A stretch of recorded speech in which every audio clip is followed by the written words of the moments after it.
ناظرین سامعین کرام السلام علیکم ورحمۃ اللہ وبرکاتہ۔ آج سے ہم اپنے ایک نئے پروگرام کا آغاز کر رہے ہیں، خلاصہ قرآن مجید 2023 کے لیے یہ ہمارا پروگرام ہے، اور اس میں ہم کوشش کریں گے کہ ہر ایپیسوڈ میں قرآن مجید کے ایک پارہ کا خلاصہ مکمل کر لیں۔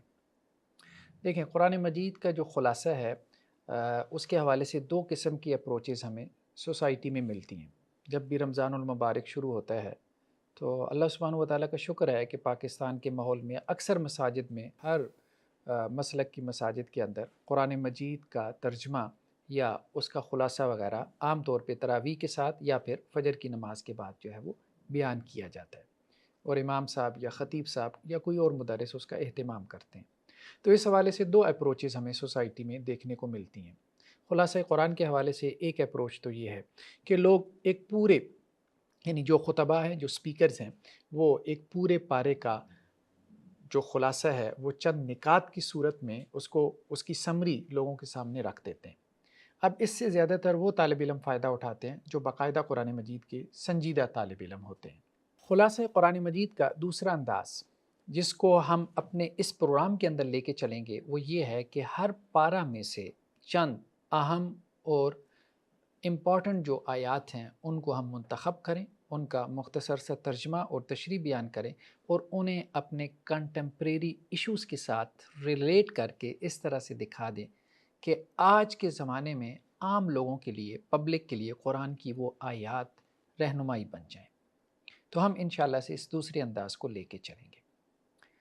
خلاصہ قرآن مجید کے حوالے سے پچھلے کوئی 14-15 سالوں سے ہمیں یہ اعزاز حاصل ہے کہ مختلف مساجد کے اندر لاہور میں مختلف حلقہ جات میں قرآن مجید کا خلاصہ یا پورا قرآن مجید الحمدللہ رب العالمین سے لے کے والناس تک اس کا ترجمہ جو ہے وہ رمضان کی راتوں میں لوگوں کے سامنے پیش کرنے کا جو ہے وہ اعزاز حاصل ہوا۔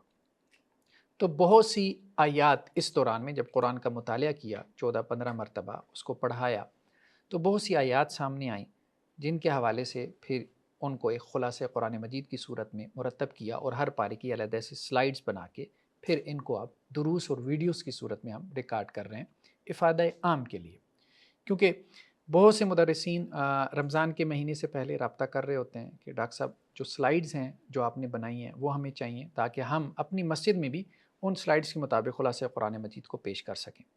اور بہت سے جو سامعین ہیں، ناظرین ہیں، وہ یہ بھی چاہتے ہیں کہ اگر اس خلاصہ قرآن مجید کے حوالے سے انہیں کچھ ویڈیوز مل جائیں، کوئی کانٹینٹ مل جائے تو ان کے لیے آسانی ہو جائے گی کہ وہ اپنی مسجد کے اندر اس کانٹینٹ کو بنیاد بنا کے آدھے گھنٹے کا، پون گھنٹے کا خلاصہ قرآن مجید اچھے انداز میں لوگوں کے سامنے رکھ سکتے ہیں۔ تو یہ بیسیکلی ایک ایسا کانٹینٹ ہم دینے جا رہے ہیں جو انشاءاللہ سے مدرسین کے لیے بھی بہت زیادہ ہیلپفل ہوگا، ان مدرسین قرآن کے لیے کہ جنہیں پہلے خلاصہ قرآن مجید یا ترجمہ قرآن مجید کروانے کا اتفاق نہیں ہوا۔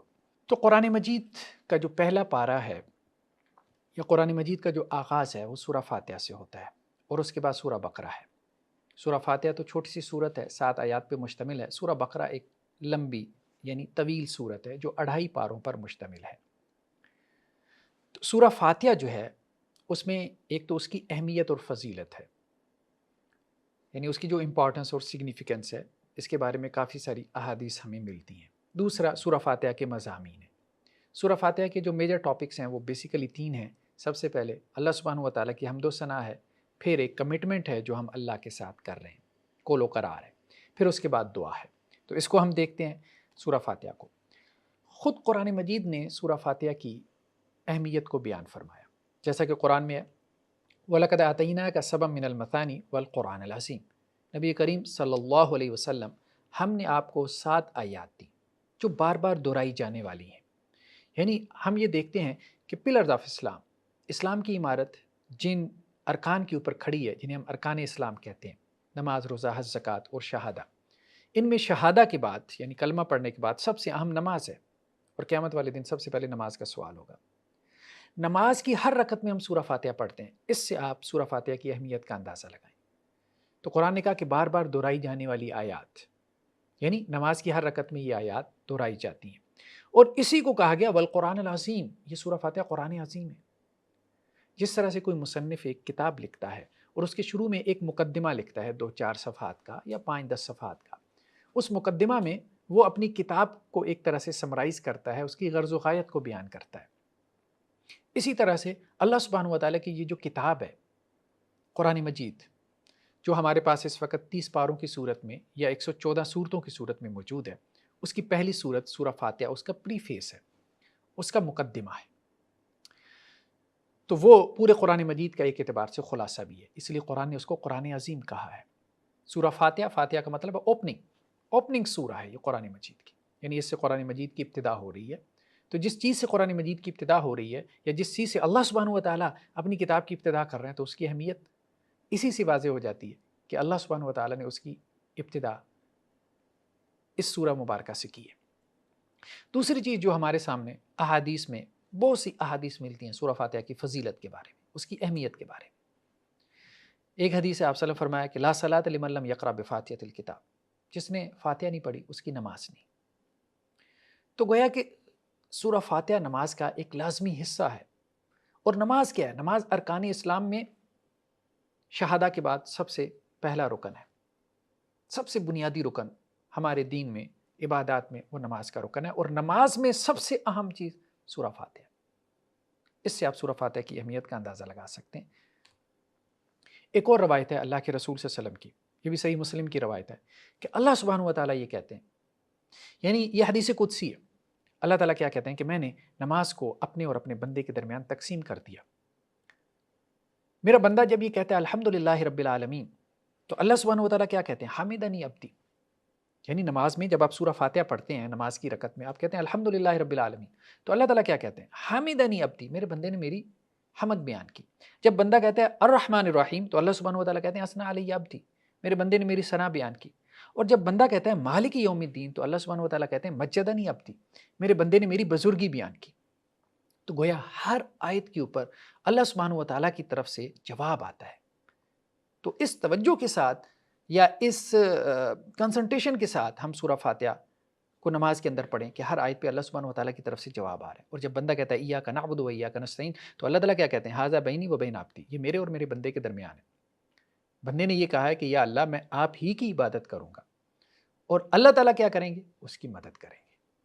اور پھر جب بندہ کہتا ہے اہدنا الصراط المستقیم، یا اللہ سیدھا رستہ دکھا، ان لوگوں کا رستہ جن پہ آپ نے انعام کیا، انبیاء، شہداء، صالحین کا، صدیقین کا، نہ کہ ان لوگوں کا جن پہ تیرا غضب ہوا، یعنی یہود و نصارہ کا. جب بندہ یہ دعا کرتا ہے کہ اللہ تعالیٰ مجھے سیدھا رستہ دکھا، اس پہ چلا اور منزل پہ پہنچا دے، تو اللہ سبحانہ و تعالیٰ کہتے ہیں ھذا لعبدی، یہ میرے بندے کے لیے، میرے بندے نے سوال کیا اور جو اس نے سوال کیا اللہ نے اس کو دے دیا. اس نے ہدایت مانگی اللہ سے، اللہ نے اس کو ہدایت دے دی. تو گویا کہ ایک ایک آیت کے اوپر جواب آ رہا ہے. اس سے سورہ فاتحہ کی اہمیت کا اندازہ ہم لگا سکتے ہیں. تو سورہ فاتحہ کا ترجمہ ہر بندہ مومن کو آنا چاہیے. اپنے بچوں کو سورہ فاتحہ کا ترجمہ سکھائیں. جب وہ نماز میں پڑھ رہے ہوں تو ان کو اندازہ ہو کہ وہ اللہ کے ساتھ کیا گفتگو کر رہے ہیں اور اللہ کی طرف سے کیا جوابات آ رہے ہیں. تو سورہ فاتحہ کے مضامین یہ ہمارے سامنے آ چکے ہیں. اس کی اہمیت اور فضیلت کے بعد اس کے مضامین کا تذکرہ جو ہے وہ آ گیا. دوسرا سورہ بقرہ. سورہ بقرہ کی اہمیت اور فضیلت، اس کے بارے میں کچھ روایات ہمیں ملتی ہیں. اس کے بعد اس کے مضامین کو ہم ڈسکس کریں گے. سورہ بقرہ کی اہمیت کے بارے میں ایک روایت ہمیں ملتی ہے کہ آپ صلی اللہ علیہ وسلم فرمایا کہ جس گھر میں سورہ بقرہ کی تلاوت ہوتی ہے اس میں شیطان داخل نہیں ہو سکتا. یعنی ہمارے گھروں میں شیاطین جتنے لڑائی جھگڑے، فتنے، فساد، ذہنی پریشانیاں اور بہت سی پریشانیاں، والدین کی جو ہے وہ لڑائی جھگڑوں سے بعض اوقات اولاد پریشان ہو جاتی ہے، بہن بھائیوں کے جھگڑے ہیں، ختم ہونے کا نام ہی نہیں لے رہے. یہ کیا ہے؟ شیطان کے وسوسے ہیں. شیطان نے لڑائی جو ہے وہ جھگڑے کے اندر ڈالا ہوا. تو جس گھر کے اندر سورہ بقرہ کی تلاوت کی جاتی ہے شیطان اس سے نکل جاتا ہے. شیطان اس سے نکل جاتا ہے، یعنی شیطان جب نکل گیا تو اس کے اثرات بھی ختم ہو گئے. تو بہت ضروری ہے کہ ہم اپنے گھروں میں سورہ بقرہ کی تلاوت کریں. صرف تلاوت نہ کریں، اس کے معنی پہ بھی غور کریں. دوسرا ہمیں حضرت اسید بن حضیر، یہ ایک صحابی ہیں، ان کا ایک واقعہ ملتا ہے. یہ بھی صحیح بخاری میں مروی ہے کہ وہ یہ کہتے ہیں کہ ایک رات تہجد کی نماز وہ پڑھ رہے تھے، سورہ بقرہ کی تلاوت کر رہے تھے. بعض روایتوں میں یہ بھی ہے کہ سورہ کہف کی تلاوت کر رہے تھے. ان کا بیٹا، چھوٹا سا بیٹا 1-2 سال کا، ان کے پاس سویا ہوا تھا. اچانک انہوں نے دیکھا کہ ان کا گھوڑا جو ساتھ بندھا ہوا ہے اس نے بدکنا شروع کر دیا. وہ گھبرا گئے اور انہوں نے تلاوت روک دی. جب انہوں نے تلاوت روکی تو وہ گھوڑا سکون میں آ گیا. انہوں نے پھر تلاوت شروع کی, پھر گھوڑے نے بھی دیکھنا شروع کر دیا. تو انہیں اب یہ خوف محسوس ہوا کہ کہیں گھوڑا میرے بچے کے اوپر نہ چڑھ دوڑے. تو وہ خاموش ہو گئے. تو پھر گھوڑا سکون میں آ گیا. تو پھر انہوں نے دیکھا, ان کی نظر آسمان کی طرف اٹھی تو انہوں نے ایک بدلی دیکھی. صبح اللہ کے رسول صلی اللہ علیہ وسلم کے سامنے وہ پیش ہوئی, انہوں نے یہ واقعہ بیان کیا. تو آپ صلی اللہ علیہ وسلم فرمایا کہ وہ فرشتوں کی جماعت تھی جو تمہاری تلاوت کو سننے کے لیے آسمانوں سے اتر آئی تھی. اور اللہ کی قسم اگر تم اپنی تلاوت کو جاری رکھتے تو صبح یعنی جب ہر طرف سفیدی پھیل جاتی ہم سب ان فرشتوں کا دیدار کرتے. تو سورہ بقرہ کی وجہ سے نہ صرف شیطان گھر سے نکلتا ہے بلکہ فرشتوں کا نزول بھی ہوتا ہے. جہاں تک اس کے مضامین کی بات ہے تو ہم نے کہا کہ ایک طویل صورت ہے, 286 کے قریب اس کی آیات ہیں, قرآن مجید کی سب سے لمبی صورت. اور سورہ بقرہ جو ہے 2.5 پاروں پہ مشتمل ہے. اس کے مضامین کو ہم 4 حصوں میں تقسیم کر سکتے ہیں. ایک اس کا ابتدائیہ ہے, جس طرح سے ہر کتاب کا ایک ابتدائیہ ہوتا ہے, پریفیس ہوتا ہے, مقدمہ. پھر اس کے بعد ایک لمبا چوڑا خطاب ہے. پہلے پارے میں اکثر و بیشتر آپ دیکھیں گے کوئی تقریباً 4 میں سے 3 حصے جو ہے وہ پہلے پارے کے. 3rd 4th جو ہے وہ یہود سے خطاب ہے جو سابقہ امت مسلمہ ہے. پھر اس کے بعد دوسرے پارے میں بلکہ تیسرے پارے میں بھی وہ اس امت مسلمہ سے, امت محمدیہ صلی اللہ علیہ وسلم سے خطاب ہے. پھر اس کے بعد جو ہے وہ اختتامیہ چند آیات ہیں جن کو ہم دیکھیں گے. شروع میں سورہ بقرہ کے شروع میں جو مضامین ہیں ان میں سے ایک اہم مضمون یہ ہے کہ اللہ کے رسول صلی اللہ علیہ وسلم نے جب دعوت کا آغاز کیا تو آپ صلی اللہ علیہ وسلم کی دعوت کے نتیجے میں 3 طبقات بن گئے. کچھ لوگ تو ایمان لے آئے, ان کو قرآن نے کہا کہ یہ متقین ہیں, یعنی جو دل سے نبی صلی اللہ علیہ وسلم کی دعوت پہ ایمان لے آئے تو وہ متقین ہیں. دوسرے وہ کہ جنہوں نے نبی کی دعوت کا انکار کر دیا تو وہ کافر ہو گئے, جیسے آج بھی مومن ہیں یا پھر کافر ہیں. تیسرا قرآن نے ایک اصطلاح استعمال کی منافقین کی. یہ وہ لوگ تھے جو بظاہر ایمان لے آئے تھے لیکن دل سے ایمان نہیں لائے تھے, جیسے ہم اپنی زبان میں کہتے ہیں منافقت, دوغلا پن. تو آج بھی جب کوئی دین کی دعوت, کوئی بھی جو ہے وہ شخص, کوئی عالمی دین, کوئی بھی ریلیجس اسکالر جب دین کی دعوت سوسائٹی کے اندر پیش کرے گا اور لوگوں کو جو ہے وہ دین کی طرف بلائے گا تو 3 طبقات بنیں گے. ایک وہ جو اس کی دعوت پہ لبیک کہیں گے, اس کے ساتھ جڑ جائیں گے اخلاص کے ساتھ, سنسیریٹی کے ساتھ. کچھ وہ جو اس کی دعوت کے مخالف بن کے کھڑے ہو جائیں گے, اور کچھ وہ جو بظاہر اس کے ساتھ ہوں گے اندر سے ساتھ نہیں ہوں گے, مفاد پرست لوگ ہوں گے. جیسے مفاد پرستوں کا ٹولہ ہوتا ہے, وہ اپنی کچھ اغراض اور دنیاوی مقاصد کے لیے اس کے گرد جمع ہو جائیں گے. یہ ہر جگہ ہوتا ہے. صرف دینی جو ہے وہ دعوت اس کے اندر نہیں بلکہ دنیاوی جو دعوت ہوتی ہے, سیاسی پارٹیوں میں بھی آپ دیکھ لیں, کوئی بندہ سیاسی پارٹی بناتا ہے, کچھ لوگ اس کے ساتھ مخلص ہوتے ہیں, کچھ اس کے مخالف کوئی اپنی پارٹی بنا لیتے ہیں, اور کچھ لوگ اس کی پارٹی میں منافق ٹائپ لوگ ہوتے ہیں, وہ خود سب لوگ یہی کہہ رہے ہوتے ہیں. تو جب بھی کوئی دعوت پیش کی جاتی ہے تو 3 طبقات لازماً وجود میں آتے ہیں. تو آپ صلی اللہ علیہ وسلم نے جب مکہ میں دعوت اپنی پیش کی, توحید کی دعوت, اس بت پرست معاشرے کے اندر جب توحید کا پیغام دیا تو کچھ لوگ تو دل سے انہوں نے توحید کو قبول کر لیا, اور کچھ لوگ توحید کے خلاف کھڑے ہو گئے, اور کچھ لوگوں نے منافقت والا رویہ اختیار کیا. تو قرآن نے تینوں کے اوپر تبصرہ کیا. قرآن نے ایک اہم اصول بیان کیا. اہم اصول یہ بیان کیا کہ قرآن مجید سے ہدایت جو ہے وہ متقین کو حاصل ہوتی ہے. دیکھیں سورہ فاتحہ کے اندر کیا مانگا تھا بندے نے, اہدنا الصراط المستقیم, یا اللہ سیدھا رستہ دکھا, ہدایت دے مجھے سیدھے رستے کی. ہدایت سب سے بڑی اللہ کی نعمت ہے. اس دنیا میں اللہ کی سب سے بڑی نعمت ہدایت ہے, سب سے بڑی نعمت. تو بندہ مومن ہدایت مانگتا ہے اللہ سے. تو جب اس نے ہدایت مانگی تو اللہ تعالیٰ نے سورہ بقرہ کا آغاز ہدایت سے کیا. بھئی دیکھو, ہدایت کے لیے میں یہ کتاب نازل کر رہا ہوں, لیکن سارے اس سے ہدایت حاصل نہیں کریں گے. اس کتاب سے کون ہدایت حاصل کرے گا, یا اس کتاب میں جو ہدایت ہے اس سے فائدہ کون اٹھائے گا؟ وہ بندہ ہے جو متقی ہے. ریسیپٹیو موڈ میں آ جاؤ. ریسیپٹیو موڈ میں, جب تم ریسیپٹیو موڈ میں ہوگے تو اس وقت تم قرآن کی ہدایت کو قبول کرنے کی اہلیت رکھتے ہوگے.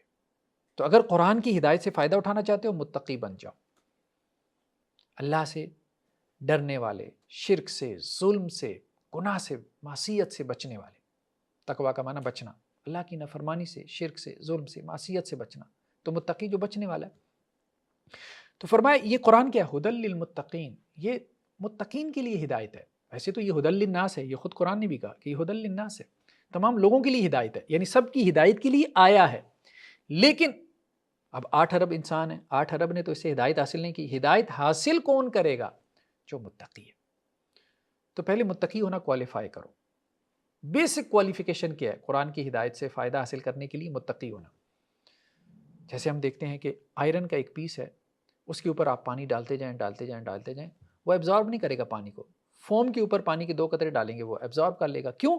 کیونکہ فوم کے اندر یہ کیپیسٹی ہے، یہ صلاحیت ہے کہ وہ پانی کو ایبزارب کر سکتا ہے۔ تو اپنے قلب کو اس قابل بناؤ کہ وہ ریسیپٹیو موڈ میں ہو اور وہ قرآن کی ہدایت کو ایبزارب کر سکے۔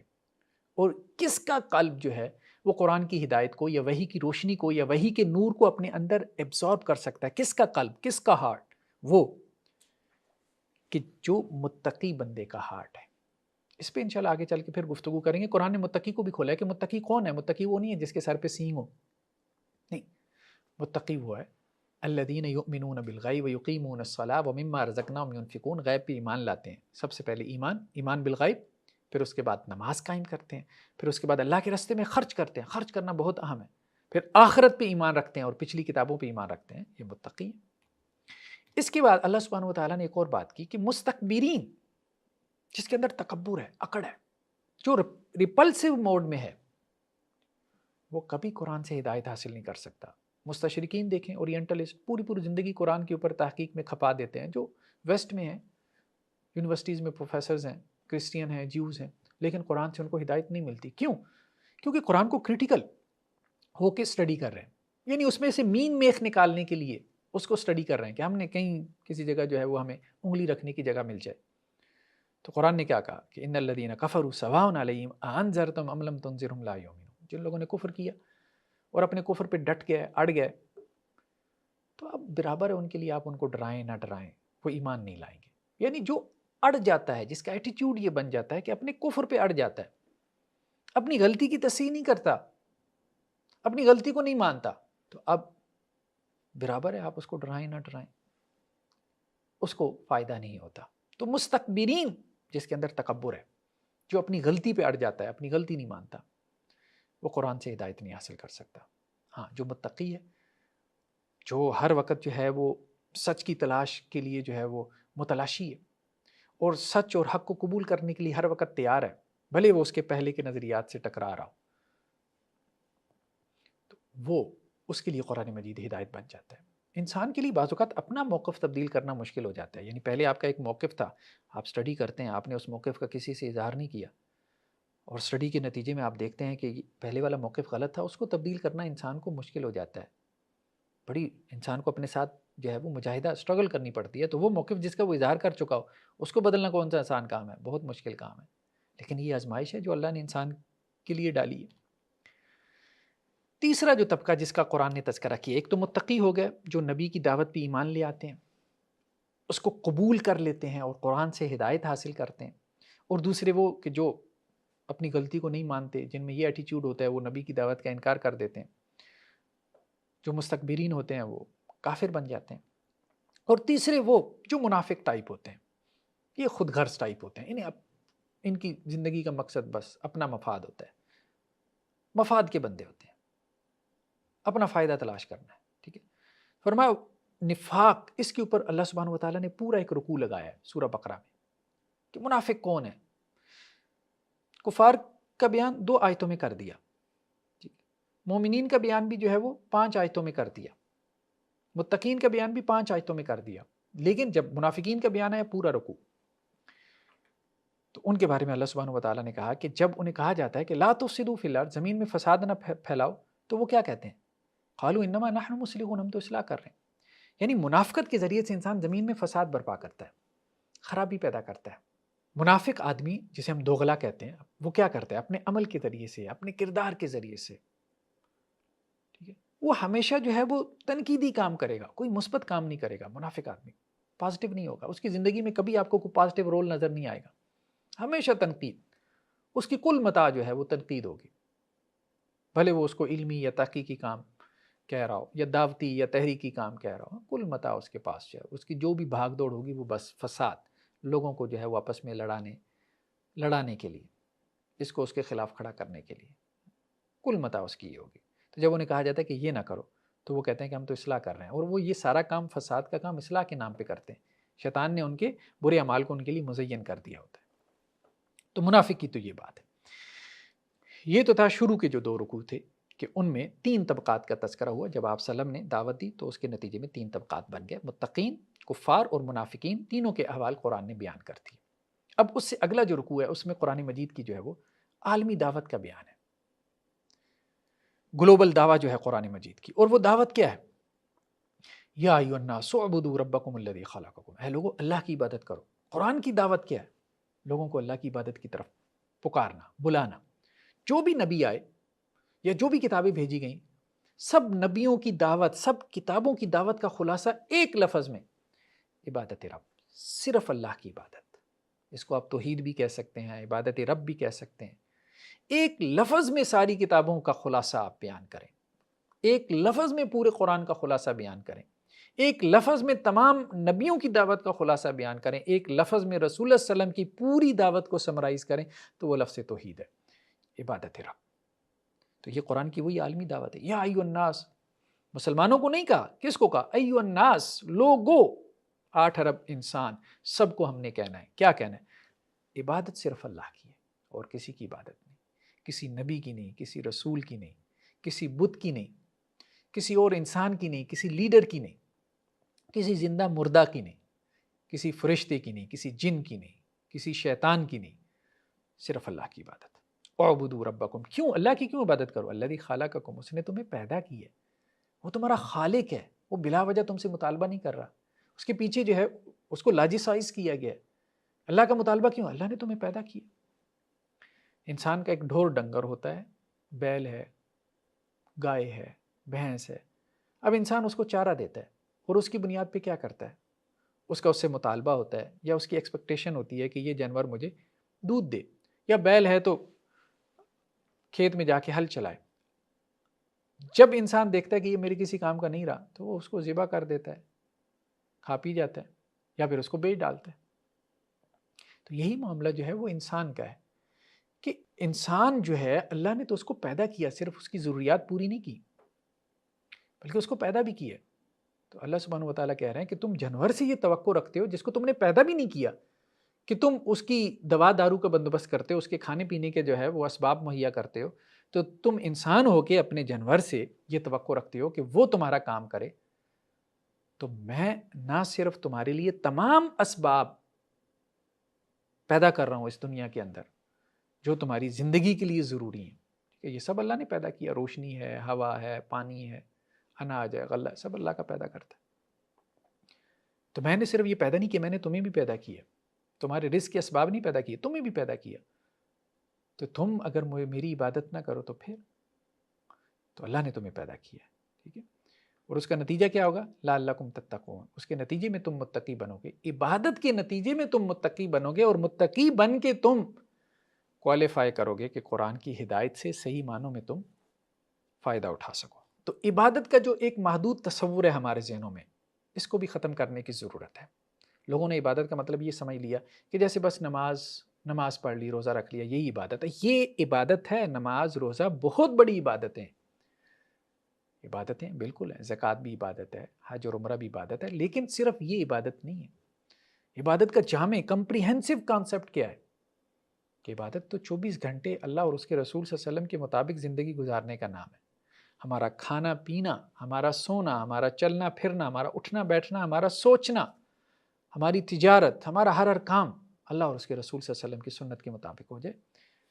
یہ تو کوئی کانسیپٹ نہیں ہے عبادت کا کہ جی مسجد میں صرف عبادت ہوتی ہے. نہیں، مسجد میں بھی عبادت ہو، پارلیمنٹ میں بھی عبادت ہو. پارلیمنٹ میں عبادت کیا ہے کہ پارلیمنٹ میں قانون سازی ہو رہی ہے، لیجسلیشن ہو رہی ہے. کوئی لیجسلیشن قرآن و سنت کے خلاف نہیں ہوگی. عدالت میں بھی عبادت ہو. عدالت میں عبادت کیا ہے کہ اللہ اور اس کے رسول صلی اللہ علیہ وسلم یعنی کتاب و سنت کے خلاف کوئی فیصلہ نہیں ہوگا. کوئی قاضی، کوئی جج جو ہے وہ کتاب و سنت کے خلاف فیصلہ نہیں دے گا. بازار میں بھی عبادت ہو. بازار کی عبادت کیا ہے؟ بازار کی عبادت یہ ہے کہ وہاں جو لوگ تجارت کر رہے ہیں وہ کتاب و سنت کے اصولوں کے مطابق تجارت کرے. جو سرکاری جو ہے وہ کسی محکمے میں ملازم ہے تو اپنی سیٹ پہ کرسی پہ بیٹھا ہے، وہ سگنیچر کر رہا ہے فائل کے اوپر، اس کی عبادت کیا ہے؟ کسی غلط چیز کے اوپر سگنیچر نہ کرے، وہ رشوت نہ لے، کرپشن نہ کرے، اس کی عبادت ہے. تو عبادت کا کانسیپٹ جامع ہے کہ اپنی پوری زندگی کو دین اسلام کے مطابق بنانا ہے. یہ نہیں کہ محدود وقت کے لیے صرف جب اذان ہوتی ہے تو نماز کے ٹائم پہ جا کے سجدہ کر لیا، تو باقی جو ہے نا 1-2 گھنٹے عبادت کر لی، باقی 20-22 گھنٹے جو ہے وہ اب شیطان کے مطابق۔ یہ نہیں، یہ عبادت کا تصور جو ہے وہ مسخ شدہ تصور ہے۔ دوسرا، قرآن نے ایک تو پہلی بات گزری ہے کہ قرآن سے ہدایت کون حاصل کرتے ہیں، تو ہم نے کہا متقی۔ کون ہدایت حاصل نہیں کر پاتے؟ جو مستکبرین ہیں۔ پھر ایک اور بات کہی گئی کہ کچھ لوگ ایسے ہیں کہ جو قرآن پڑھتے ہیں اور قرآن ان کو گمراہ کر دیتا ہے، یعنی کچھ لوگ قرآن پڑھتے ہیں، قرآن سے ان کو ہدایت ملتی ہے، اور کچھ لوگ ایسے ہیں کہ قرآن پڑھنے سے وہ گمراہ ہو جاتے ہیں۔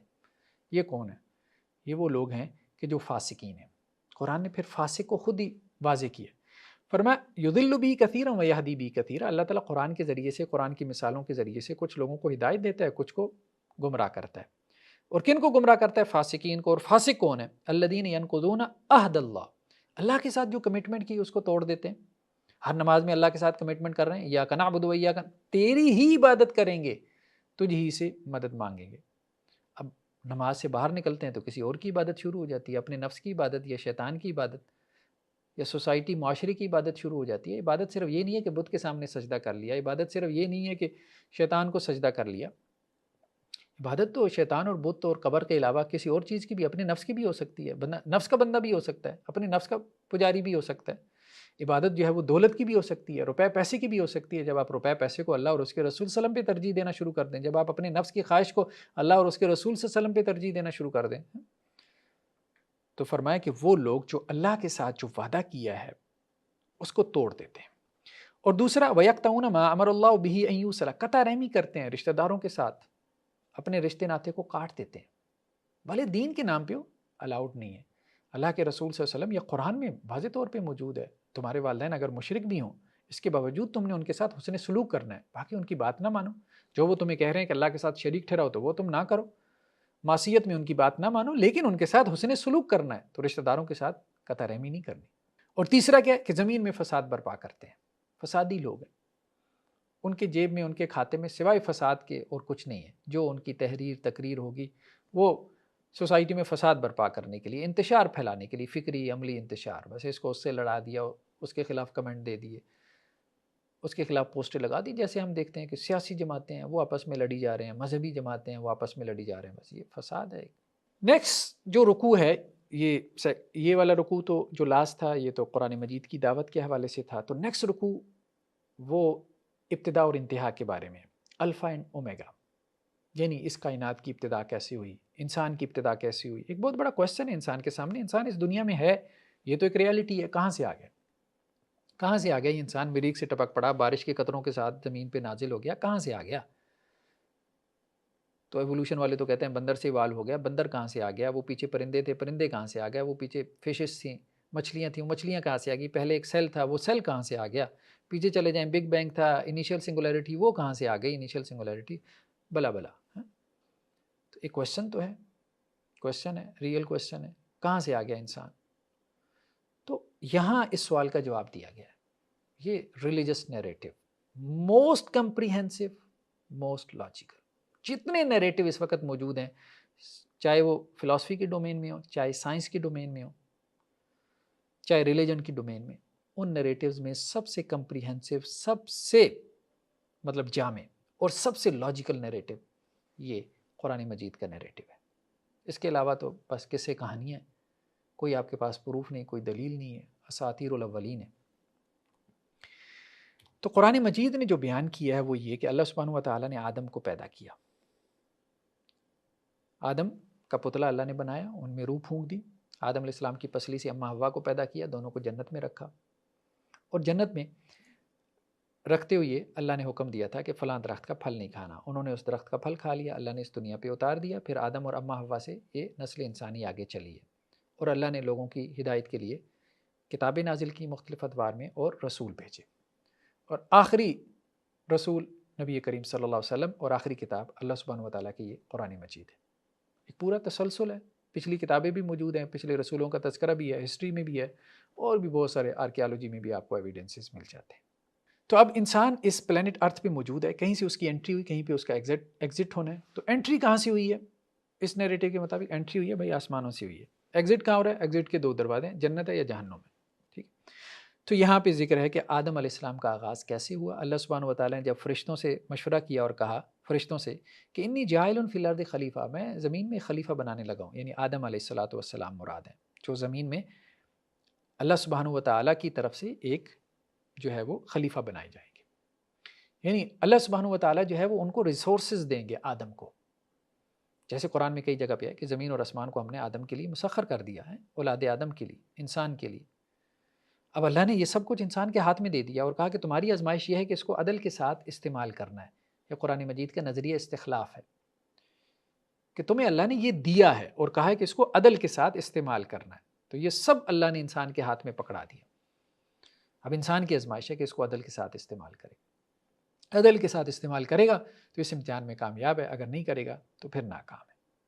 اب فرشتوں نے اس وقت اعتراض بھی کیا تھا کہ یا اللہ یہ تو زمین میں فساد برپا کرے گا، یعنی جو مخلوق آپ پیدا کرنے جا رہے ہیں، سب سے پہلے فرشتوں کو پیدا کیا گیا نور سے، پھر جنات کو پیدا کیا گیا آگ سے، پھر تیسری مخلوق اللہ تعالیٰ نے آدم کو پیدا کیا، انسان کو مٹی سے پیدا کیا۔ تو فرشتوں نے قیاس کیا تھا جنات کے اوپر کہ یا اللہ انہوں نے فساد برپا کیا تو یہ ایک نئی مخلوق آپ پیدا کرنے جا رہے ہیں، اگر آپ کو تسبیح و تحمید چاہیے تو ہم آپ کی تسبیح و تحلیل کر رہے ہیں، آپ کی حمد و ثنا بیان کر رہے ہیں، کافی ہے۔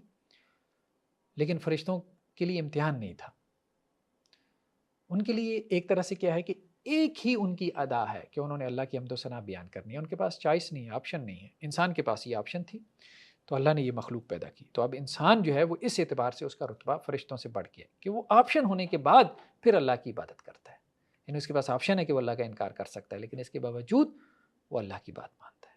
پھر اللہ سبحانہ و تعالیٰ نے جب آدم اور اماں حوا کو علیہم الصلاۃ والسلام جنت میں رکھا، درخت کا پھل کھانے سے منع کیا، انہوں نے کھا لیا، دنیا میں بھیج دیا، تو پھر کیا کہا کہ دیکھو میں تم کو دنیا میں اتار رہا ہوں، فَإِمَّا يَأْتِيَنَّكُم مِّنِّي هُدًى، جب اس پلانٹ ارتھ میں تمہارے پاس کوئی ہدایت آئے، ٹھیک ہے، انسانوں کو کہا جو آنے والے انسان تھے، یہ ان کے لیے خطاب ہے، آدم اور اماں حوا کی جو آنے والی نسل تھی، تو پھر تمہارے پاس کتابیں آئیں گی، رسول آئیں گے، یہ ساتھ میں اللہ نے بتا دیا۔ فمن تبع ہدایہ، تو جس نے میری ہدایت کی پیروی کی تو اس پہ تو کوئی خوف نہیں اور نہ وہ غمگین ہوں گے، اور جنہوں نے میرے رسولوں کا انکار کیا، میری کتابوں کو جھٹلا دیا، میری آیات کو جھٹلا دیا، اولئک اصحاب النار، یہ لوگ آگ والے۔ تو کامیابی کیا ہے؟ کامیابی یہ ہے کہ نبیوں، رسولوں اور کتابوں کی بات پر ایمان لے آنا، اور ناکامی کیا ہے؟ ناکامی یہ ہے کہ ان کا انکار کر دینا۔ یہ تو اس سورہ مبارکہ کا یعنی سورہ بقرہ کا ابتدائیہ تھا۔ اب اس کے بعد مسلسل اول پارے کے آخر تک یہ تقریباً کوئی 9 رکوع بن جاتے ہیں غالباً، اس میں قوم یہود کے ساتھ خطاب ہے۔ یہ سابقہ امت مسلمہ تھی، حضرت ابراہیم علیہ السلام کے بیٹے حضرت اسحاق، ان کے بیٹے یعقوب علیہ السلام کے 12 بیٹے تھے، جن میں سے ایک حضرت یوسف بھی تھے علیہ الصلاۃ والسلام۔ ان 12 بیٹوں سے جو آگے نسل چلی ہے حضرت یعقوب علیہ السلام کی، ان کو یہود کہا جاتا ہے۔ تو یہودی بیسیکلی ایک نسلی مذہب ہے، اور وہ اس بات پہ فخر بھی کرتے ہیں کہ ہم نبیوں کی اولاد ہیں، اور اس میں کوئی شک نہیں ہے۔ اور یہودی ویسے بھی جو کنورٹڈ یہودی ہوتے ہیں ان کو صحیح معنوں میں یہودی مانتے بھی نہیں ہیں، وہ کہتے ہیں کہ یہ درجہ دوم کے یہودی ہیں، یعنی کنورٹڈ ہیں۔ اصل یہودی وہی ہے جو نسلاً چلا آ رہا ہے، جس کے خون میں جو ہے وہ یہودی پن موجود ہے۔ اب یہ لوگ مدینہ کے اندر آباد تھے، تو اللہ کے رسول وسلم جب مکہ سے ہجرت کر کے مدینہ گئے ہیں تو اس وقت پھر یہود سے خطاب کیا گیا کہ دیکھو تم تو نبیوں کی نسل ہو، اور صرف نبیوں کی نسل نہیں تھے بلکہ حضرت یعقوب علیہ السلام کا زمانہ تقریباً بنتا ہے 2000 BC، 2000 سال قبل مسیح۔ تو 2000 سال تک نبوت حضرت یعقوب سے لے کے حضرت عیسیٰ علیہ السلام تک نبوت یہود کے اندر رہی، یعنی نبی ان کی طرف آتے رہے ان کی اصلاح کے لیے۔ حضرت زکریہ آئے، حضرت عیسیٰ علیہ السلام آئے، پھر اس سے پیچھے چلے جائیں آپ دیکھیں حضرت سلمان آئے، حضرت داؤد آئے، اس سے پیچھے چلے جائیں حضرت موسیٰ، حضرت ہارون، اس سے پیچھے پھر حضرت یعقوب تک۔ ہر دور میں نبی آتے رہے ان کی اصلاح کے لیے، مسلسل 2000 سال تک نبوت جاری رہی، لیکن یہ نبیوں کو قتل کرتے رہے اور انہوں نے نبیوں کی تعلیمات پہ عمل نہیں کیا۔ تو اللہ سبحانہ و تعالیٰ نے وہ نبوت ابراہیم علیہ السلام کے جو دوسرے بیٹے تھے، یعنی حضرت اسحاق کے علاوہ جو دوسرے بیٹے حضرت اسماعیل، ان کی نسل میں آخری نبی محمد صلی اللہ علیہ وسلم کو بھیج دیا۔ اب یہ انتظار تو کر رہے تھے حضرت عیسیٰ علیہ السلام کے بعد آخری نبی کا، کتابوں میں بیان بھی موجود تھا، لیکن جب انہوں نے دیکھا کہ وہ نبوت جو ہے وہ بنو اسماعیل میں چلی گئی بنو اسحاق کے بجائے، تو انہوں نے انکار کر دیا۔ وہی ہے خاندانی تعصب بیسیکلی آڑے آ جاتا ہے حق کو قبول کرنے میں، یہ بات سمجھنے والی ہے۔ تو یہود کا پھر یہاں پہ تذکرہ کیا گیا 9 رکوعوں کے اندر، اور اللہ تعالیٰ نے کہا ہے قوم یہود کو کہ دیکھو اللہ نے تمہارے اوپر یہ انعام کیے، حضرت موسیٰ علیہ السلام ان کو لے کے نکلے ہیں مصر سے، یہ کوئی تقریباً 1300 قبل مسیح میں ہوا، 1300-1400 قبل مسیح میں مصر سے لے کے نکلے، مصریوں نے ان کو غلام بنایا ہوا تھا، اللہ نے غلامی سے تمہیں نجات دی، تو اللہ نے اپنی نعمتیں اپنے احسانات جتلائے یہودیوں پہ۔ پھر کہا کہ صحرا میں سے گزر رہے تھے، مصر سے فلسطین تک صحرا ہے، سارا صحرائے سینا جسے کہتے ہیں، پینسولر ڈیزرٹ جو ہے، اور وہ انہوں نے سفر طے کیا ہے۔ وہاں گرمی لگتی تھی تو اللہ نے کیا کیا کہ ایک بادل ان کے ساتھ ساتھ دوڑانا شروع کر دیا، تو وہ ان کے اوپر سایہ کر لیتا تھا۔ پیاس لگی، حضرت موسیٰ علیہ السلام کو حکم ہوا کہ چٹان پہ عصا مارے۔ 12 قبیلے تھے ان کے، حضرت یعقوب علیہ السلام کے 12 بیٹے تھے، اس سے 12 قبیلے بنے تھے، تو 12 چشمے پھوٹ پڑے، ہر ایک علیحدہ علیحدہ چشمہ۔ کھانے کو مانگا، اللہ سبحانہ وتعالیٰ نے من و سلوہ اتار دیا، تو صحرا میں اللہ تعالیٰ ان کی مہمان نوازی کرتا رہا، ساری خواہشات اللہ نے ان کی پوری کی، لیکن اس کے باوجود آخری نبی پہ ایمان نہیں لا رہے، اللہ کی آخری کتاب کو نہیں مان رہے۔ تو اللہ سبحانہ وتعالیٰ نے ایک تو احسانات جتلائے، اور پھر کہا کہ اب تم دیکھو کہ تمہارا رویہ کیا ہے، اللہ نے تمہارا کیا کیا۔ جیسے ہمارے یہاں عام طور پہ آپ مثال لینا چاہیں، جیسے والدین بھی اپنی اولاد کا کرتے ہیں، اور اولاد کو کہتے ہیں کہ دیکھو ہم نے تمہارے ساتھ یہ کیا اور تم کیا کر رہے ہو، جواب میں ہماری بات ہی نہیں مان رہے۔ تو اللہ سبحانہ وتعالیٰ نے بھی بالکل یہی آپ کو نظر آئے گا، اللہ نے احسانات جتلائے اور پھر کہا کہ تمہارا رویہ آگے سے کیا ہے، کہ تم ہمارے نبی کا انکار کر رہے ہو، ہماری کتاب کا انکار کر رہے ہو، اور تمہیں پتہ ہے کہ یہ حق ہے، یہ بھی نہیں دل سے تم سمجھتے ہو، جانتے ہو یہ وہی میسج ہے، وہی پیغام ہے جو ان نبیوں کی طرف آیا جن نبیوں کو تم مان چکے ہو۔ تو یہاں پر ایک اہم بات، مطلب آگے چلنے سے پہلے اللہ کے رسول صلی اللہ علیہ وسلم کی ایک حدیث، اللہ کے رسول صلی اللہ علیہ وسلم نے فرمایا کہ تم پچھلی قوموں کی پیروی کرو گے۔ یہ آپ صلی اللہ علیہ وسلم کی جو ہے وہ ایک حدیث ہے، یہ سنن ترمذی میں علامہ البانی علیہ الرحمہ نے اس کو حسن کہا ہے، کہ پچھلی قوموں کی تم، اور خاص طور پہ بنی اسرائیل کی تم پیروی کرو گے۔ کیسے؟ حذو النعل بالنعل، جیسے ایک جوتا دوسرے جوتے کے مشابہ ہوتا ہے، یعنی ایک جوتا دوسرے جوتے سے ملتا ہے، ٹھیک ہے، صرف فرق یہ ہے کہ ایک دائیں پاؤں کا ایک بائیں پاؤں کا ہے۔ ایسے تم بنی اسرائیل کی پیروی کرو گے، یعنی یہود کی، یہاں تک کہ اگر بنی اسرائیل میں یہودیوں میں کوئی ایسا شخص پیدا ہوا جس نے معاذ اللہ اپنی ماں کے ساتھ نکاح کیا یا زنا کیا، تو میری امت میں بھی ایسا بدبخت پیدا ہوگا۔ اور دیکھو کہ بنی اسرائیل 72 فرقوں میں بٹ گئے تھے، اور میری امت کے 73 بنیں گے، 73 فرقے بنیں گے، سب جہنم میں جائیں گے سوائے ایک کے، اور کون سا جنت میں جائے گا؟ جس پہ میں اور میرے صحابہ ہیں۔ اب اس میں نوٹ کرنے والی چیز کیا ہے کہ یہ امت یہود کی روش اختیار کرے گی، یہ آپ صلی اللہ علیہ وسلم نے کہا، اور مثالیں بیان کر کر کے کہا۔ تو یہ جو آیات ہم پڑھ رہے ہیں 9 رکوع، ہم یہ کہیں کہ جی یہ تو یہود سے متعلق ہیں، اللہ تو ان پہ لعنت کر رہے ہیں، پچھلی قوموں کی بات ہو رہی ہے، نہیں، یہ پڑھتے ہوئے یہ دیکھنا ہے کہ امت کیا آج جو امت محمدیہ ہے علیہ الصلوۃ والسلام، کیا یہ یہود کی روش پہ تو نہیں چل رہی؟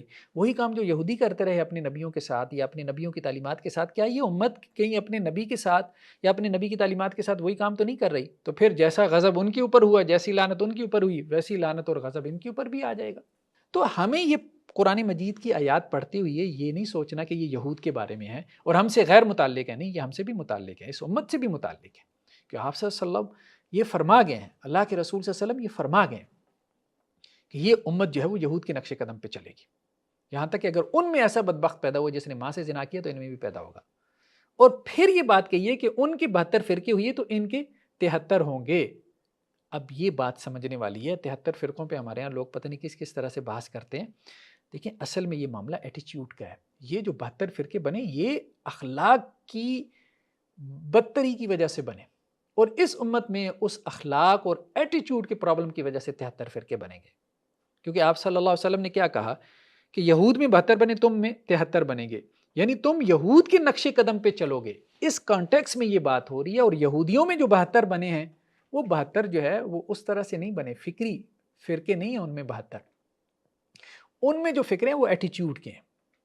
قرآن اور اسی طرح سے ہم انجیل میں بھی دیکھتے ہیں، حضرت عیسیٰ علیہ السلام بھی جب آئے تو انہوں نے یہودیوں کے اخلاق پہ تنقید کی ہے کہ تم جو ہے وہ چونا پھری ہوئی قبروں کی مانند ہو۔ یہودیوں کے علماء کو وہ کہتے تھے حضرت عیسیٰ علیہ السلام، بیت المقدس میں بیٹھے تو رات کھول کے لمبی لمبی جو ہے وہ داڑیاں اور سارا کچھ، لوگوں کو تعلیم دے رہے کتاب کی، چونا پھر ہوئی قبریں، باہر سے سنگ مرمر کی قبریں، اندر ہڈیاں پڑی ہیں، تو باہر سے تمہارے جبے کبے سارا کچھ، اور اندر کیا ہے؟ کچھ بھی نہیں، خالی ہے، ایمان نہیں ہے، بالکل نہیں، اخلاقی پرابلم، اخلاق کی جو ہے وہ کمزوری۔ تو یہ 73 فرقے بیسیکلی وہ اخلاقی رویے ہیں. اس پہ حافظ محمد گوندلوی علیہ الرحمہ ان کی بہت اچھی کتاب ہے الاصلاح کے نام سے. انہوں نے بھی جب اس حدیث کی تشریح کی تو انہوں نے بھی کہا کہ یہ فرقہ پرست یہ ہر جگہ موجود ہے. یہ بریلوی، دیوبندی، اہل حدیث، اہل تشیع، یہ ہر جگہ موجود ہے. یہ فرقہ پرستی دراصل ایک رویہ ہے. اس رویے کو انہوں نے ڈیفائن کیا، اور یہ رویہ، یہ قرآن بھی یہی بات کہتا ہے، حدیث بھی یہی کہتی ہے کہ بیسیکلی یہ رویہ ہے. ان رویوں سے بچنا چاہیے. یہ ہم دیکھتے ہیں کہ آگے وہ رویے کیا ہے. آگے ہم دیکھتے ہیں کہ 10 اصول ہیں، 10 ضابطے ہیں تقریباً، جن کو بنیاد بنا کے اللہ سبحانہ و تعالیٰ نے یہودیوں پہ تنقید کی ہے. ان 10 ضابطوں کو ہم اسٹڈی کرتے ہیں اور یہ دیکھتے ہیں کہ کیا یہ چیزیں کہیں اس امت میں تو نہیں ہیں. ہمیں ڈرتے رہنا چاہیے. یہ کہ جی یہ تو منافقوں کے بارے میں آیات ہیں، نہیں. صحابہ کرام کا معاملہ یہ ہوتا تھا کہ نفاق کے بارے میں آیات پڑھتے ہوئے ڈرتے تھے کہیں ہمارے اندر تو نہیں ہے. ہمیں اس سے پرامن نہیں ہونا، اپنے سے متعلق سمجھنا. تو اس میں سب سے پہلا ضابطہ کیا ہے جو اللہ نے یہود کے بارے میں بیان کیا؟ اللہ تعالیٰ ان کو کرٹیسائز کرتے ہوئے یہودیوں کو کہہ رہے ہیں کہ دیکھو وَمِنْهُمْ أُمِّيُّونَ لَا يَعْلَمُونَ الْكِتَابَ، ایک تو ان میں ان پڑھ ہیں، کتاب کو نہیں جانتے. اکثریت ان کا کتاب سے کوئی تعلق نہیں. جیسے اس امت میں دیکھ لیں، بہت محدود طبقے کو پتہ ہے کتاب کیا کہہ رہی ہے. بہت کم لوگ ہیں جو کتاب کا ترجمہ پڑھتے ہیں، کتاب کی تفسیر پڑھتے ہیں، یعنی قرآن مجید کی. اکثر تو جانتی نہیں ہے کتاب کیا، کتاب پڑھنی نہیں آتی. تو یہودیوں میں بھی یہی تھا، کتاب کے ساتھ تعلق ہی نہیں تھا. تو قرآن یہ کہہ رہا ہے کہ ان پڑھ ہیں، کتاب کو جانتے نہیں ہیں، الا امانیہ، چند ان کی خواہشات ہیں، وہ چاہتے ہیں وہ پوری ہو جائیں. اور وہ اپنے آپ کو کہتے تھے ہم سید زادے ہیں، نحن ابناء اللہ واحب، ہم تو اللہ کے پسندیدہ ہیں، نبیوں کی اولاد ہے، سید زادے ہیں، جنت ہمارے لیے بنی ہے، ہم نہیں جنت میں جائیں گے تو کون جائے گا. آج بھی یہ قوم اسی قسم کی خواہشات لے کے بیٹھی ہے. کتاب سے صرف اتنا تعلق ہے، نبی صلی اللہ علیہ وسلم سے صرف اتنا تعلق ہے کہ بس ہم جنت میں چلے جائیں گے، نبی صلی اللہ علیہ وسلم ہمیں جنت میں لے جائیں گے، ہم آپ صلی اللہ علیہ وسلم کی امتی، ہم جنت میں نہیں جائیں گے تو کون جائے گا. بھلے جو مرضی کر لو، قتل کرو، شرک کرو، زنا کرو، چوری کرو، ڈکیتی کرو، کرپشن کرو، دنیا کا ہر برا گناہ کرو، ظلم و ستم کرو، آپ چونکہ جو ہے وہ امتی ہیں تو آپ جنت میں چلے جائیں گے. یہ خواہشات، یہ جھوٹی خواہشات یہودیوں نے بھی پال رکھی تھی کہ ہم نے جنت میں جانا ہے کیونکہ ہم سید زادے ہیں. تو قرآن نے تنقید کی ان پہ ہے. یہ کیا بات ہو گئی؟ خواہشات، عمل کی بنیاد پہ جنت میں جاؤ گے، خواہشات کی بنیاد پہ نہیں جاؤ گے، عمل کی بنیاد پہ.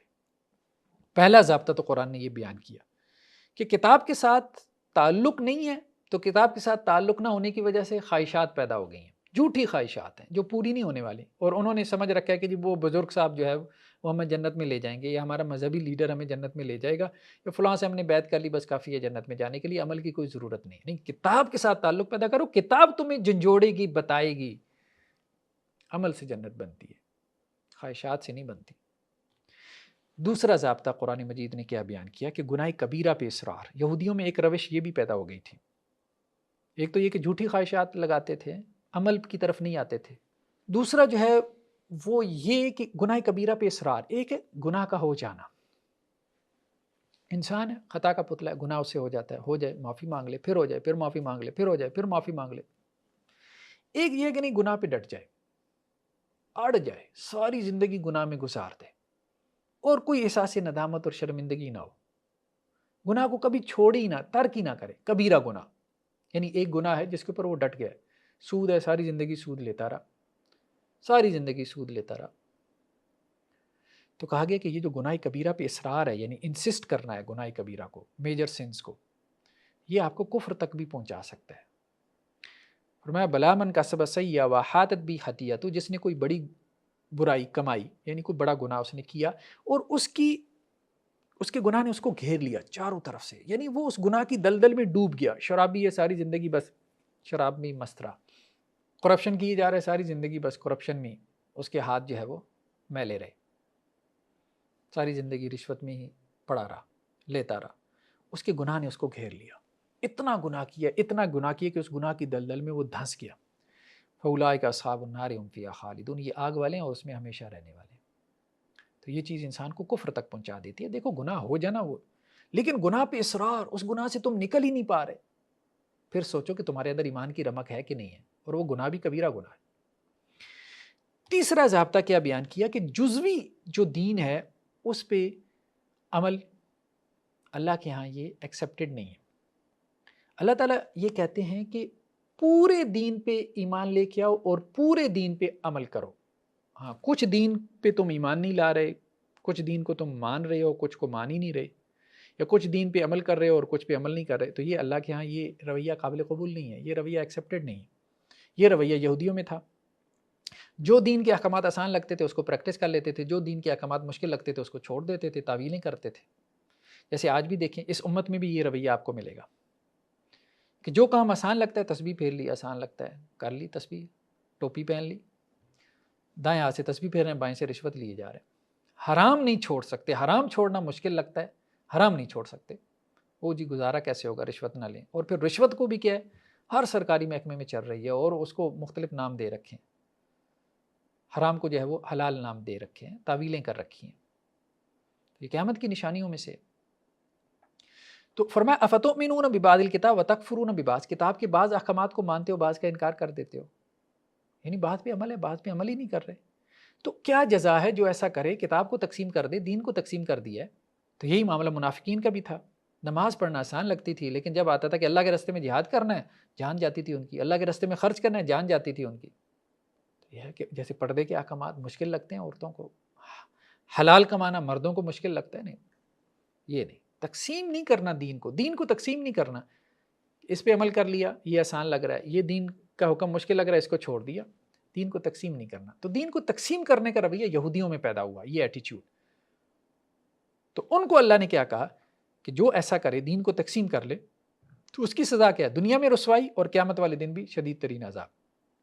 تو کوئی بھی قوم اگر اللہ کے بھیجے ہوئے دین کو تقسیم کر لے گی، پورے دین پہ عمل نہیں کرے گی، ٹھیک ہے، نماز میں بس ٹھیک ہے جی نماز سنت کے مطابق ہونی چاہیے، تجارت میں بھلے جو مرضی جھوٹ بولو، بس نماز میں جو ہے وہ سنتیں تلاش کر لو۔ بھئی تجارت میں کون سنتیں تلاش کرے گا، وہ تمہیں مشکل لگ رہا ہے، وہاں 4 پیسوں کا فائدہ ہے، وہاں تو تم سنت نہیں تلاش کرتے، وہاں تو تم کتابیں نہیں ڈھونڈتے کہ تجارت میں اپنی سنت کے مطابق کر لوں، ملازمت میں اپنی سنت کے مطابق کر لوں۔ کیا وہاں سنت کے احکامات نہیں ہیں؟ بالکل ہیں، اتنی ہی ہیں جتنے نماز میں ہیں، جتنے روزے میں ہیں، جتنے زکوٰۃ میں ہیں، اتنی تجارت میں بھی ہیں، ملازمت میں بھی ہیں، سروسز جو آپ فراہم کر رہے ہو اس میں بھی ہیں، ٹھیک ہے، وہاں تلاش کرو، دین کو تقسیم نہ کرو۔ تو جو تقسیم کرتا ہے تو یہ فرقہ واریت ہے، یہ فرقے ہیں بیسیکلی جنہوں نے دین کو ٹکڑے ٹکڑے کر لیا۔ نیکسٹ کیا ہے، چوتھا ضابطہ کہ صرف اپنے فرقے کے حق پہ نہیں بلکہ حق پر ایمان لے کے آؤ۔ جیسے گروہ بندی ہو جاتی ہے، جب بھی کوئی امت جو ہے نبی سے اس کا وقت جو ہے وہ بڑھتا ہے تو وہ امت جو ہے وہ تقسیم ہو جاتی ہے، مختلف فرقوں کے اندر مختلف مسالک بن جاتے ہیں۔ کرسچینٹی میں بھی ایسے ہوا، یہودیت میں بھی ایسے ہوا، مسلمانوں میں بھی ایسے ہوا، مختلف فرقے بن گئے، بلکہ بنتے چلے جا رہے ہیں۔ تو اب حق بعض اوقات آپ کو مخالف فرقے میں، مخالف اسکول آف تھاٹ میں، مسلک میں بھی نظر آتا ہے، لیکن آپ قبول نہیں کرتے، ایکسیپٹ نہیں کرتے، کیونکہ وہ مخالف فرقے کا ہے۔ مخالف فرقے کا عالم بعض اوقات اس کی بات دل پہ جا کے لگتی ہے، کیا کہتے ہیں نہیں یار دوسرے فرقے کا ہے، ہم نے اس کو اپریشیٹ کر دیا، اس کی جو ہے نا تعریف کر دی، کسی نے ٹھیک بات کہی ہے تو لوگ اس کی باقی باتیں بھی جو ہے وہ سننا شروع کر دیں گے۔ اللہ تعالیٰ کیا کہتے ہیں، حق بات کی تصدیق کرو، حق جہاں سے تمہیں نظر آئے، جب تمہارا دل کہہ رہا ہے کہ حق ہے، تصدیق کرنا تمہارے لیے فرض ہے، ورنہ تو یہ حق کو پہچاننے کی صلاحیت اللہ تعالیٰ چھین لیں گے تم سے، کیونکہ یہ اللہ کی ایک نعمت تھی جو تم نے استعمال نہیں کی، صحیح جگہ پہ تم نے اس کو استعمال نہیں کیا تو گویا تم نے کفران نعمت کیا، جب کفران نعمت کیا آہستہ آہستہ یہ نعمت ہی تم سے چھن جائے گی اور تمہیں پتہ بھی نہیں چلے گا، اور تم اپنے آپ کو حق پہ سمجھ رہے ہوگے۔ صرف اپنے فرقے کے حق نہیں بلکہ حق پر ایمان لاؤ۔ تو یہود کو اللہ تعالیٰ یہ کہہ رہے ہیں کہ جب یہود کو یہ بات کہی جاتی تھی کہ دیکھو اللہ نے جو نازل کیا یعنی یہ قرآن مجید، اس پہ ایمان لاؤ، تو وہ کیا کہتے تھے، قالوا نؤمن بما انزل علینا، جو ہمارے اوپر نازل ہوا تورات ہے ہم اس کو مانتے ہیں، ویکفرون بما وراء، اور جو نبی کریم صلی اللہ علیہ وسلم پہ نازل ہوا مسلمانوں پہ تو وہ اس کا انکار کیے بیٹھے۔ تو یہ وہی بات ہے، یہ وہی ایٹیچیوڈ یہاں ہمیں امت مسلمہ میں بھی نظر آتا ہے۔ وہاں تو چلیں کتاب کی بات ہو رہی تھی کہ یہودی اپنی کتاب کو مانتے تھے، قرآن کی بات آتی تھی کہتے تھے کہ ہم نہیں مانتے۔ قرآن میں بھی وہی باتیں تھیں جو ان کی کتاب میں تھیں، وَهُوَ الْحَقُّ مُصَدِّقًا لِمَا مَعَهُ۔ تو اب اسی طرح بعض اوقات ایک مخالف مسلک کا عالم دین وہی بات کر رہا ہوتا ہے جو آپ خود کر رہے ہیں یا جو آپ کا عالم کہہ رہا ہے، لیکن آپ اس کی تصدیق نہیں کرتے۔ یہ ٹھیک نہیں ہے، تیرا میرا یہ فرقہ واریت ہے، اس سے نکل آئے۔ آپ کا تعصب حق کے ساتھ ہونا چاہیے، کسی مسلک کے ساتھ نہیں، حق کے ساتھ تعصب ہو، حق جہاں نظر آئے اس کے ساتھ کھڑے ہو جائیں، جہاں نظر آئے۔ وہ اپنے مسلک میں نظر آئے اس کے ساتھ کھڑے ہوں، دوسرے مسلک میں نظر آئے اس کے ساتھ کھڑے ہوں۔ پانچواں ضابطہ کیا ہے؟ جب کوئی قوم جو ہے وہ اخلاقی اعتبار سے کمزور ہوتی ہے تو تعویذ گنڈوں میں پڑ جاتی ہے۔ یہودیوں میں بھی یہ تعویذ گنڈا جادو ٹونا بہت عام ہو گیا تھا، اب اس امت میں بھی ہم دیکھتے ہیں بہت عام ہو گیا۔ جب as a whole, as a nation اخلاقی گراوٹ آتی ہے، اب لوگ ایک دوسرے سے حسد تو کرتے ہیں، کسی کو کچھ بگاڑ نہیں سکتے تو پھر تعویذ گنڈے میں پڑ جاتے ہیں، میاں بیوی میں طلاق کروانے کے لیے، کسی کا کاروبار تباہ کرنے کے لیے، کہ وہ کیوں خوش ہے میں کیوں خوش نہیں ہوں، حالانکہ وہ بھی بیچارہ آزمائش میں ہوتا ہے، لیکن اس کی آزمائش اور ہوتی ہے، آپ کی آزمائش اور ہوتی ہے، اب وہ تعویذ گنڈے میں پڑ جاتے ہیں۔ ہر گلی محلے میں آپ دیکھیں گے عامل بابا، سنڈے کا کوئی میگزین اٹھا کے دیکھ لیں، وہ عامل بابا ہر کام آپ کے کر سکتے ہیں، تعویذ گنڈے جھوٹے ہر قسم کے جو ہے وہ آپ کو مارکیٹ میں اویلیبل دستیاب ہے۔ تو اللہ تعالیٰ کیا کہہ رہے ہیں؟ وَلَقَدْ عَلِمُوا لَمَنِ اشْتَرَاهُ مَا لَهُ فِي الْآخِرَةِ مِنْ خَلَاقٍ، کہ ان کو پتہ ہے کہ آخرت میں اس کا کوئی حصہ نہیں ہے۔ جس نے جادو ٹونا کیا تعویذ، اس کا آخرت میں کوئی حصہ نہیں ہے۔ آپ صلی اللہ علیہ وسلم فرمایا جادوگر کی گردن اڑا دو، جادوگر کی گردن اڑانے کا حکم ہے۔ تو اتنا بڑا گناہ ہے۔ پھر یہ بھی روایتوں میں ہمیں ملتا ہے کہ جادو کروانا کفر ہے، جادو کرنا کفر ہے، اتنا بڑا گناہ ہے، لیکن اس کے باوجود بہت زیادہ عام ہے۔ تو آخرت میں کوئی حصہ نہیں، آخرت میں کچھ نہیں ملے گا اس تعویذ گنڈے سے۔ پھر لوگوں نے عجیب و غریب قسم کا یہ سفید جادو ہے جس میں ہمارا مقصد کسی کا جو ہے وہ نقصان نہیں ہوتا، ہمارا مقصد اپنا فائدہ حاصل کرنا ہوتا ہے، لیکن کیوں بھائی آپ کسی کے اوپر کیوں غلط طریقے سے جو ہے وہ جادو ٹونا تعویذ گنڈا کروا کے اپنا فائدہ حاصل کرنا چاہتے ہیں؟ تو یہ جو اخلاقی گراوٹ یہودیوں میں بھی پیدا ہوئی اور پھر ہمیں نظر آتا ہے کہ اس امت میں بھی یہ چیز عام ہمیں نظر آتی ہے، تو اس سے ہمیں بچنا ہے، دور رہنا ہے۔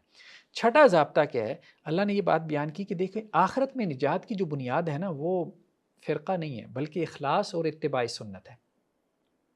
یہودیوں میں اور عیسائیوں میں یہ بات پیدا ہو گئی تھی، یہودی کہتے تھے کہ ہم جنت میں جائیں گے، عیسائی کہتے تھے کہ ہم جنت میں جائیں گے۔ اللہ نے کہا کہ نہیں، دیکھو یہودی یا عیسائی نہیں، جنت میں کون جائے گا؟ جنت میں ایک تو وہ کہ جس کے اندر اخلاص ہے، اور دوسرا اپنے نبی کی اتباع کر رہا ہے، جو وقت کا نبی ہے اس کا پیروکار ہے، اتباع سنت۔ دو چیزیں فرمایا، بلا من اسلم وجہہ للہ، اللہ کے لیے عمل کرنا ہے، نیک عمل اللہ کے لیے کرنا ہے، وہو محسن، اور وہ عمل احسان کی کیفیت کے ساتھ کرنا ہے، نبی کی اتباع، نبی کی سنت کے مطابق کرنا ہے۔ تو اخلاص پلس سنت، جو اخلاص اور سنت کے مطابق کام کر رہا ہے اس کا بھلے کسی بھی فرقے سے تعلق ہے وہ جنت میں جائے گا۔ بس اس کے لیے ٹیگ ہونا ضروری نہیں ہے کہ وہ فلاں فرقے کا اس کے ساتھ ٹیگ لگا ہوا ہے تو وہ جنت میں جائے گا، جیسے ہمارے یہاں لوگوں نے ٹیگنگ کو بہت زیادہ اہمیت دے دی ہے۔ ٹیگنگ کی اہمیت نہیں ہے، اصل اہمیت دو چیزوں کی ہے، قرآن نے کہہ دیا اخلاص اگر نہیں ہے تو حدیث میں ہے، صحیح بخاری کی روایت ہے کہ قاری قرآن بھی جہنم میں جائے گا، سخی بھی جہنم میں جائے گا، اور مجاہد بھی جہنم میں جائے گا۔ اخلاص نہیں ہے تو اتنے بڑے بڑے اعمال جہنم میں لے جائیں گے، یہ سب کچھ جو ہمیں نظر آتا ہے بڑا نیک عمل ہو رہا ہے، اگر اخلاص نہیں ہے تو۔ اور دوسرا اگر عمل سنت کے مطابق نہیں ہے تو پھر بھی وہ بدعت کہلائے گا۔ تو دو چیزیں اہم ہیں۔ ساتواں ضابطہ جو قرآن نے بیان کیا وہ یہ کہ دیکھو بات یہ ہے کہ دوسرے فرقے کی مکمل نفی جو ہے نا یہ درست نہیں ہے، اور دوسرے فرقے کے لوگوں کو عبادت سے روکنا یہ بھی درست نہیں ہے۔ یہ کام وہاں ہو رہا تھا، جیسے قرآن نے کہا کہ یہودی یہ کہتے ہیں کہ عیسائی ان کے پاس کیا ہے، ان کے پاس تو کچھ بھی نہیں ہے، عیسائیوں کے پاس کیا ہے؟ اور عیسائی کیا کہتے ہیں؟ وقالت النصارى لیست الیہود ولا شیء، یہودیوں کے پاس کیا ہے؟ ان کے پاس کچھ بھی نہیں۔ وہ دونوں یہ پوزیشن لے کے کھڑے تھے ایک دوسرے کے انکار کی، حالانکہ دونوں ایک کتاب کی تلاوت کر رہے تھے، ہم یتلون الکتاب، کتاب تو ایک ہی ہے تورات، اس کی تلاوت کیے جا رہے ہیں، اور دونوں ایک دوسرے کے بارے میں کہہ رہے ہیں ان کے پاس کچھ بھی نہیں ہے، اصل تو ہم ہیں۔ اسی طرح قرآن نے کہا کذالک قال الذین لا یعلمون مثل قولہم، اب یہودی اور عیسائی یہ پوزیشن لے کے بیٹھے تھے تو مشرکین نے کہا یہ دونوں کچھ نہیں ہے، مشرکین مکہ نے کہا تم دونوں کے پاس کچھ نہیں، اصل تو ہم ہیں۔ تو ایک تیسرا فرقہ بھی آ گیا، تو فاللہ یحکم بینہم یوم القیامہ، اللہ نے کہا کہ دیکھو بات یہ دنیا میں فیصلہ نہ کرو، آخرت میں اللہ تعالیٰ فیصلہ کرے گا کہ کون ٹھیک تھا کون نہیں تھا۔ اصل بات یہ ہے کہ اس طرح سے ایک دوسرے کی فرقے کی نفی نہ کرو، اور جو اللہ کا میسج ہے، جو پیغام ہے، اس کے اوپر عمل کرنے کی کوشش کرو۔ آٹھواں ضابطہ جو قرآن نے بیان کیا وہ یہ کہ دوسرے فرقے کے لوگ اس وقت تک آپ سے راضی نہیں ہوتے جب تک آپ ان کی 100% پیروی نہ کر لیں۔ تو اللہ کے رسول صلی اللہ علیہ وسلم کو بھی یہ بات کہی گئی کہ وَلَن تَرْضَىٰ عَنْكَ الْيَهُودُ وَلَا النَّصَارَىٰ حَتَّىٰ تَتَّبِعَ مِلَّتَهُمْ، یہود و نصارہ کبھی آپ سے خوش نہیں ہوں گے جب تک آپ ان کے دین کی پیروی نہ کر لیں، تھوڑی بہت ان کی بات مان لیں وہ خوش نہیں ہوں گے۔ تو یہی معاملہ جو ہے یہاں پہ بھی ہمارے یہاں ہے، دیکھیں نا بعض اوقات ایک مسلک کے عالم معتدل ہوتے ہیں، وہ دوسرے مسلک کے تعریف بیان کر دیتے ہیں، لیکن دوسرے مسلک کے لوگ کہتے ہیں نہیں یار یہ اصل میں ہے انہی کا بندہ ہے، انہی کا بندہ ہے۔ تو وہ اپنے مسلک کی، جیسے وہ اپنی مرغیاں ہوتی ہیں نا دڑبے میں بند کی ہوتی ہیں، بس کہ یہ ہماری مرغی ہمارے دڑبے سے نکل کے دوسرے کے دڑبے میں نہ چلی جائے، تو ایک خوف کی سی کیفیت ہوتی ہے۔ وہ سب نے اپنے اپنے باڑوں کے اندر نا لوگوں کو جیسے گھیر کے رکھا ہوتا ہے، نہیں اس سے نکلو، ایک امت ہو آپ، ایک امت ہو، بس آپ اپنی حق بات واضح کرو، جس کو آپ حق سمجھتے ہو اس کو لوگوں کے سامنے رکھو اور لوگوں کو اس کی دعوت دو، بس اتنا کافی ہے۔ نیکسٹ 9واں ضابطہ کیا بیان فرمایا کہ کتاب پر ایمان لاؤ جیسا کہ ایمان لانے کا حق ہے، اور اس کی تلاوت کرو جیسا کہ اس کی تلاوت کا حق ہے۔ تو یہ یہود النصارہ کو کہا گیا، تو ہمیں بھی یہی خطاب ہے کہ جو لوگ کتاب، جن کو ہم نے کتاب دی، الذین آتیناہم الکتاب یتلونہ حق تلاوتی، صرف تلاوت نہیں کرتے، اس کی تلاوت کا حق ادا کرتے ہیں۔ اور تلاوت کا ایک معنی یہ بھی ہے کہ اس کتاب کی اتباع کرتے ہیں۔ تو کتاب کی اتباع کب ہوگی؟ جب کتاب کو سمجھیں گے، کتاب کو پڑھنا بھی ہے، سمجھنا بھی ہے، اس کی اتباع بھی کرنی ہے، اس پہ عمل بھی کرنا ہے۔ تو یہ 9واں ضابطہ ہے، یہ حکم اللہ نے یہود النصارہ کو بھی دیا، اور یہی حکم اس امت کو بھی ہے۔ قرآن کے ساتھ جڑ جاؤ، قرآن کو پڑھو، قرآن کو سمجھو، قرآن کے ساتھ عمل کرو، یہ قرآن تمہیں ایک امت بنائے گا، قرآن تمہیں امت بنائے گا۔ تو فرمایا جو لوگ قرآن کی تلاوت کا حق ادا کرتے ہیں، اس کو سمجھنے کا، اس کے اوپر چلنے کا، اولئک یؤمنون بہ، یہی لوگ ہیں جو اصل میں ایمان لاتے ہیں۔ 10واں ضابطہ کیا؟ بس یہ آخری ضابطہ ہے، اس کے ساتھ ہم اس کو مکمل کرتے ہیں اپنے پہلے پارے کے خلاصے کو۔ قرآن نے کہا کہ دیکھو بات یہ ہے، یہود یہ کہتے تھے کہ جی ہمارے آبا و اجداد فلاں فلاں یہ وہ ان کے یہ کارنامے، تو قرآن نے کہا دیکھو تلک امت قد خلت، تمہارے آبا و اجداد ٹھیک ہے، نبی تھے، ان کا بڑا مقام اور مرتبہ ہے اللہ تعالیٰ کے علم میں ہے، لیکن وہ ایک جماعت تھی جو گزر چکی، لہا ما کسبت ولکم ما کسبتم، جو انہوں نے کیا اللہ ان کو اجر دے گا، ان کو آخرت میں درجات دے گا۔ تم سے اللہ تعالیٰ یہ نہیں پوچھے گا کہ انہوں نے کیا کیا، تم سے اللہ یہ پوچھے گا تم کیا کر کے لائے ہو۔ تو ہم بھی بعض اوقات ہمارے یہاں بھی یہ ہوتا ہے، ہر فرقے ہر مسلک میں ہمارے یہ بزرگ، ہمارے یہ علماء، ان کے یہ کارنامے، انہوں نے یہ کیا، ہمارے علماء نے یہ کیا، یہ دین کی خدمت کی، او بھائی انہوں نے تو کی، تم نے کیا کیا، تم نے کیا کیا؟ اللہ نے تم سے قیامت والے دن یہ نہیں پوچھنا کہ تمہارے بڑوں نے کیا کیا، بزرگوں نے کیا کیا، اللہ نے یہ پوچھنا ہے کہ تم کیا کر کے لائے ہو۔ تم نے اپنی جنت میں اپنے عمل کی بنیاد پہ جانا ہے، ان کے عمل کی بنیاد پہ نہیں۔ تو یہ بہت اہم نقطہ ہے کہ جب جب وقت گزرتا ہے تو عملی جو زوال آتا ہے کسی قوم میں، کسی امت میں، تو پھر وہ اپنے بڑوں کی عمل کے اوپر جو ہے وہ فخر کرنا شروع کر دیتی ہے، مختلف کوٹیشنز، اقتباس، وہ ایسے ایسے نیک تھے، ایسے متقی پرہیزگار تھے، بھائی وہ تھے، کوئی شک نہیں تھے، تم کیا ہو؟ اللہ نے تو یہ پوچھنا ہے۔ تو اللہ سے دعا ہے کہ جو باتیں کہی گئی ہیں سنی گئی ہیں، اللہ تعالیٰ مجھے بھی آپ سب کو بھی اس پہ عمل کی توفیق نصیب فرمائے۔ جزاکم اللہ خیرہ، والسلام علیکم ورحمۃ اللہ وبرکاتہ۔